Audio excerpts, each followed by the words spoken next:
Dear chairs, dear audience, I hope you are all having a pleasant day. It's a pleasure to have the chance to talk about my PhD work, which is the role of various physiotherapy modalities in the treatment of pelvic pain syndromes. My name is Gökçe. I'm a full-time PhD student, and I believe pelvic pain will be alleviated with the knowledge of advanced physiotherapy methods. My mission is to enhance the quality of physiotherapy treatments, resulting in better patient outcomes and overall well-being. Currently, we have 2 projects, and you will hear more about them in the following minutes. The title of our first project is Physiotherapy for Endometriosis-associated pelvic pain, a systematic review and a meta-analysis. Endometriosis affects more than 190 million of women, and among these women, infertility and/or pelvic pain ratio is as high as 35 to 50%. However, physiotherapy techniques might be efficient in the treatment of endometriosis by reducing inflammation, relieving pain, and thus improving quality of life. There are several techniques to treat these women with physiotherapy. However, I created 3 groups to ease the categorization as exercise, manual therapy, and advanced physiotherapy modalities such as electrotherapy or laser interventions. Our aim is to investigate the effect of physiotherapy methods in relieving endometriosis-associated pain. Accordingly, we ask, are physiotherapeutic interventions effective in decreasing pelvic pain in patients with endometriosis? We choose our population as women with endometriosis-associated pelvic pain with an intervention of physiotherapy techniques compared to non-physiotherapy techniques, and our outcome is pelvic pain change. We hypothesize that physiotherapy techniques have the same or superior effectiveness compared to non-physiotherapy techniques in the treatment of pelvic pain. We conduct our systematic search in 3 major databases. We ended up with 8 eligible full texts. Figure 1 displays the pain score from various studies comparing the control and the intervention groups at baseline, follow-up, and the change. Here in the baseline panel, we see that in each study, the control and the intervention groups were similar from the pain score. However, there are some visible change in the follow-up panel, and the change panel highlights this change. The control group was able to reduce pain from 0 to 3 units of change, while in the intervention group, it was ranged from 0 to 6 points of change. In this first plot, we compared the change in pain score, change in pelvic pain with the intervention and the control groups. We included studies with the 3 physiotherapy interventions as exercise, advanced physiotherapy techniques, and manual therapy, compared to non-physiotherapy techniques as placebo and control groups. The overall sample size was small, and the heterogeneity was moderate to high. And the difference between the control and intervention groups can be seen in the MD column.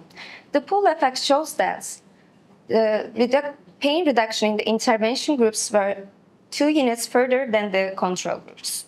So in summary, this first plot clearly demonstrates that physiotherapy interventions are effective in reducing pelvic pain compared to control groups in the women with endometriosis, with clinically relevant and mathematically significant results, as you can see that p-value was smaller than 0.05. After determining the overall efficacy of physiotherapy, we wanted to investigate the most effective technique among the included studies, and as a result, advanced physiotherapy modalities were able to reduce pain for 2 units further than the control groups, with a p-value smaller than 0.05. And we also wanted to see the effect of application sites. We compared generally applied techniques to locally applied techniques, and as a result, locally applied techniques seems more effective than the generally applied techniques. In conclusion, physiotherapy techniques effectively decreases pain. Among the included studies, advanced physiotherapy modalities are the most efficient technique, and locally applied techniques might be more effective than the generally applied techniques. So we suggest clinicians who treat women with endometriosis to include physiotherapy techniques into the therapeutic options. Additionally, more research is needed in larger sample sizes with or without additional drugs. Regarding the manuscript status, we submitted our manuscript to the Pain Medicine in January, and recently we have received provisional acceptance. Currently, we are awaiting the editorial feedback. After talking the details about my first project, I would like to draw your attention to our second project, investigating the effectiveness of physiotherapy methods in women with menstruation pain. Menstrual pain, dysmenorrhea, affects 50 to 90 of women worldwide. Unfortunately, pain heavily impacts these women's quality of life, productivity, and focusing ability.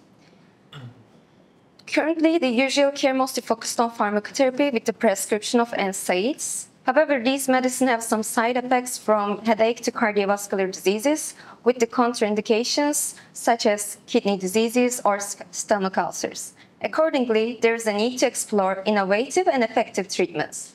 And physiotherapy modalities are the excellent therapeutic additions and/or alternatives to the standard care, as they are non-invasive, cost-effective, have low risk of side effects, and they help to reduce pain intensity and the duration.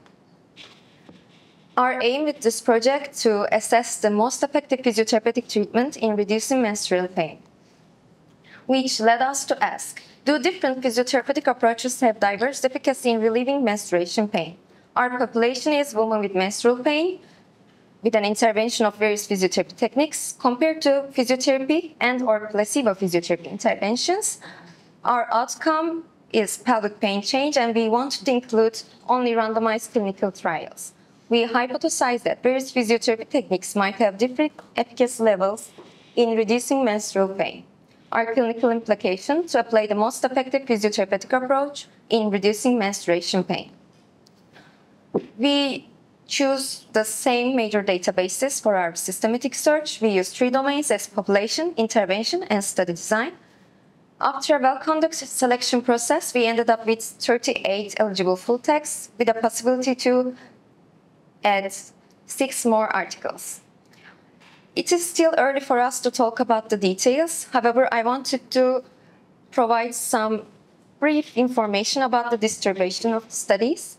As you can see in the intervention group pie chart, the advanced physiotherapy modalities were majorly focused in these studies, followed by exercise and manual therapy, and the comparison groups mostly involved sham and placebo, followed by usual care and control groups.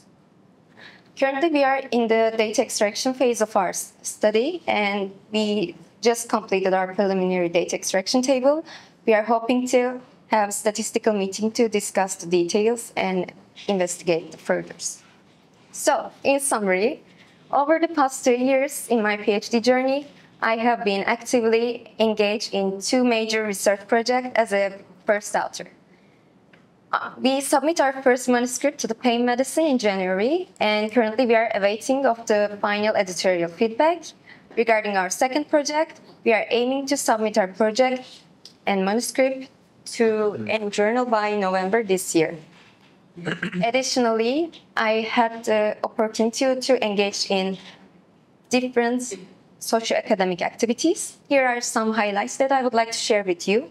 I had the privilege to serve as an ambassador of Turkey at DOS, representing my country's PhD students and DLA candidates. I also had the opportunity to co-supervise a TDK student while also providing her academic guidance.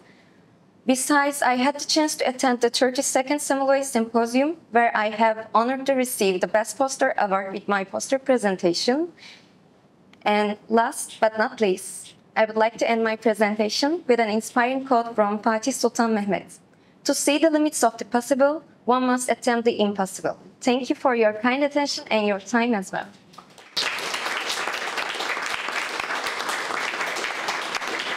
Thank you for the presentation. I have a question regarding your first project.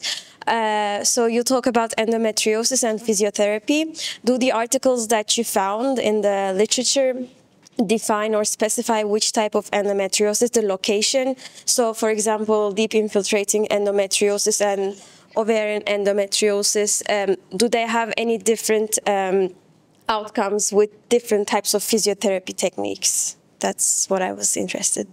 Thank you for your question. Well, some studies indicated the severity of the endometriosis. However, we just generally choose the studies which are medically approved that endometriosis occurs. So we are really not aware of the exact localization of the endometriosis, unfortunately. Almost the same question, but what about the adenomyosis? Is it an endometriosis in your study? The adenomyosis? It's just endometriosis, nothing else mentioned. Okay, but the adenomyosis, it's a type of endometriosis, in the uterine wall. So you say it's an endometriosis in your study. So in the endometriosis group, there are patients with adenomyosis. So since it's a meta-analysis, I had to work with the available literature, and in these studies, they haven't mentioned about that. So, just endometriosis. Yeah, because they were about the physiotherapy intervention, so they were not involved that much medical information. They just generalized in many of them. And is there any differences between the patients who had take medicine or hormone therapy, or just without any therapy, they have pain? Yes. Actually, this is one of our limitations. Thank you for pointing this out. We included that into our manuscript as well. So, unfortunately, not every study mentioned the medicine intake, and it's a strong co-founder. We are aware of it. We mentioned that. However, this was the only data that we could find because physiotherapy is kind of new in the gynecology, and we wanted to point it out that we need more studies, more RCTs especially.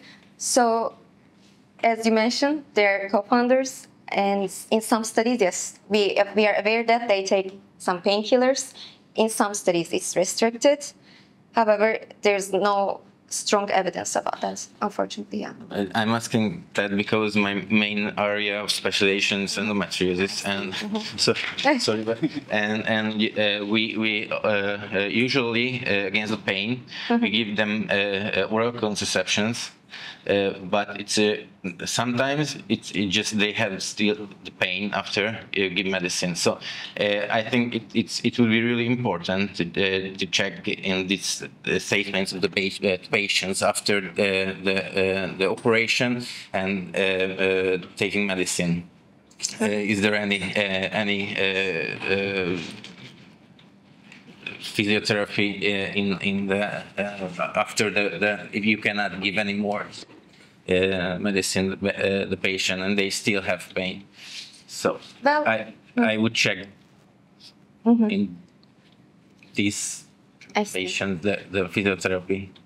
Well, I think it always depends on the patient for sure. So always there might be possibility to still have this pain. However, it seems like physiotherapy modalities are really efficient in the treatment, so they might not have this pain because it works with the gate control theory. Basically, we just put unpainful inputs into the pain gates, so we blockage them, and they don't feel the pain. So I believe they won't have this pain after these treatments, but of course, it depends on the patient. Every individual is different, so I cannot specify that. Yeah. It is a tricky question that you're asking. It's an important question, but a tricky one because the intervention is difficult. Physiotherapy is a bit like surgery. It depends on the quality. There are different approaches, different techniques. It's not like a drug test where you give a pill, yes or no, and it's a very standardized dose. So it showed it in the forest plot a little bit, but obviously there is difference in the quality and the approach of the physiotherapy based on the studies. So did you test for interaction, whether there were some outliers where physiotherapy was outstanding or some others where it didn't work that well? Did you find any differences, or was the effect very stable? So was there a large risk for interaction or not? Well, thank you for your question. They were almost similar. They were all effective. However, regarding the clinical efficacy, we choose that. Basically, it's the general statement that 2 units of change, basically the clinical relevance. However, some studies mention that 1 point of change is also enough. And let me just go back to my first plot, if it's one. Okay, it will take time. Anyway, so for the exercise study, there were only 1 unit of pain reduction in the physiotherapy groups. For the other ones, they were all more than 2 units of change. So we can choose exercise as an outlier somehow, but there were only one study in the exercise group, so to indicate something clearly, we definitely need to include more studies. So it might be the title of our future studies, but right now, sort of we could tell exercise, but it's still effective.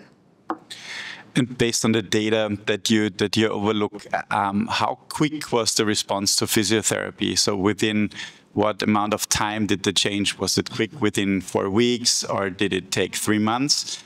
And that's the first part. And the second one, how long persisted this benefit? So when they stopped the treatment, do you have any information whether the pain reoccurred, or was there kind of a protective duration for 6 months or 12 months in risk reduction, even when they stopped with physiotherapy?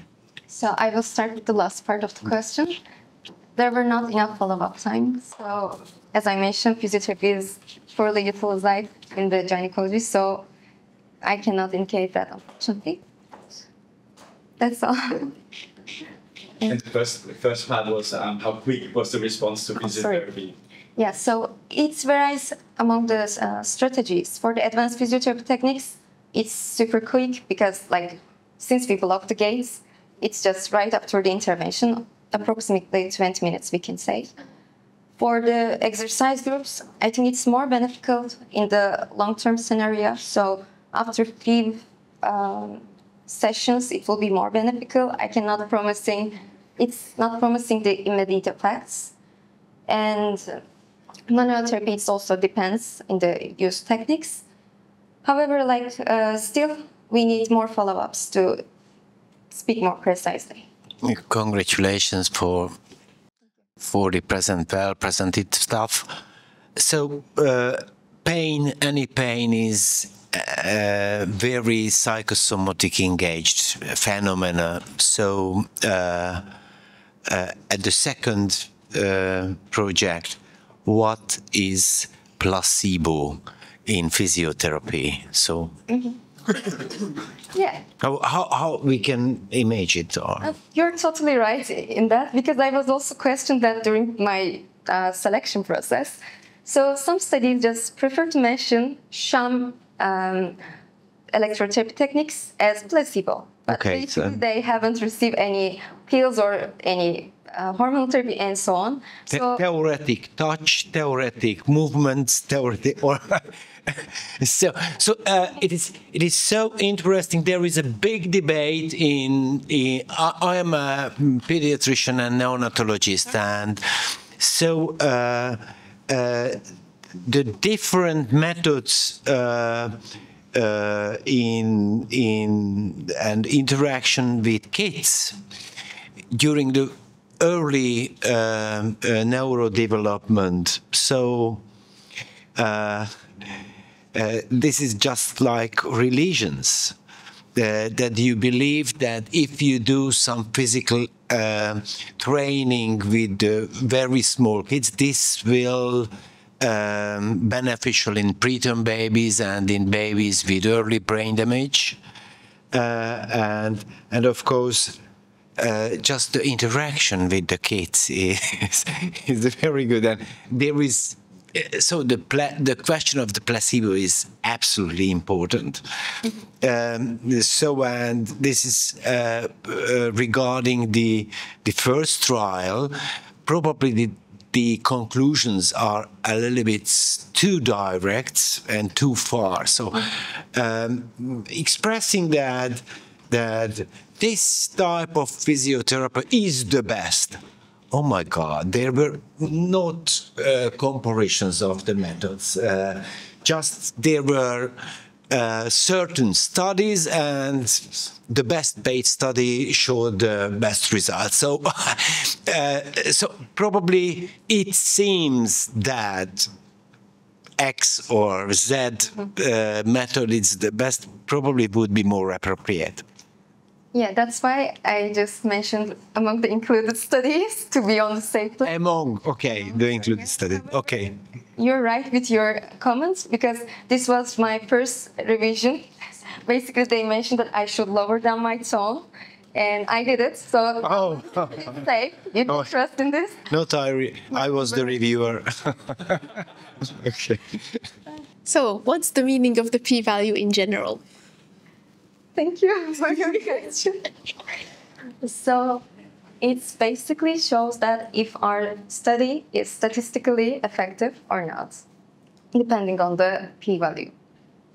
Maybe to come back a little bit on the placebo control, there are studies doing kind of sham surgeries, sham interventions, knee surgeries, for example, where they show the patients videos, don't do the surgery, and then put plasters on, even with small incisions. Could you imagine any kind of sham physiotherapy options, like, for example, particularly with electrophysiotherapy, putting on electrodes or whatsoever, and not kind of activate them or use them or anything like that? Or does it just break down to a pragmatic approach, intervention versus non-intervention? Do you have any ideas for that? Yeah, basically it was just like that. So this is why I combined the sham and placebo. They just applied like low dosage of electrotherapy, which won't have any effect of therapeutic approach from the therapeutic aspect. Or for kinesiotaping, in intervention group, they applied for the excited places with the excited stretching. However, in the sham group, they just put some bands on that areas and told the patient that it will work and so on. So they just divided like this way. And you showed in the first study, you showed a pretty decent effect between the placebo or observation group and the intervention group. It was, I think, 2 points in the VAS score, which is quite substantial. So, kind of when you would plan a randomized control trial evaluating physiotherapy and compare it to a sham physiotherapy, what would you guess or estimate would your sample size be approximately for this trial when you have a difference of 2 points in the VAS score, which is quite a lot? Would you expect to have 50 patients or 100 patients, or would you need 300 patients? Just a rough guess, or did you already calculate that? Well, thank you for the question. I haven't thought about it, to be honest. But I mean, at least 100 would be great for each group. But it's not even. Good guess. 100 is always sounds good.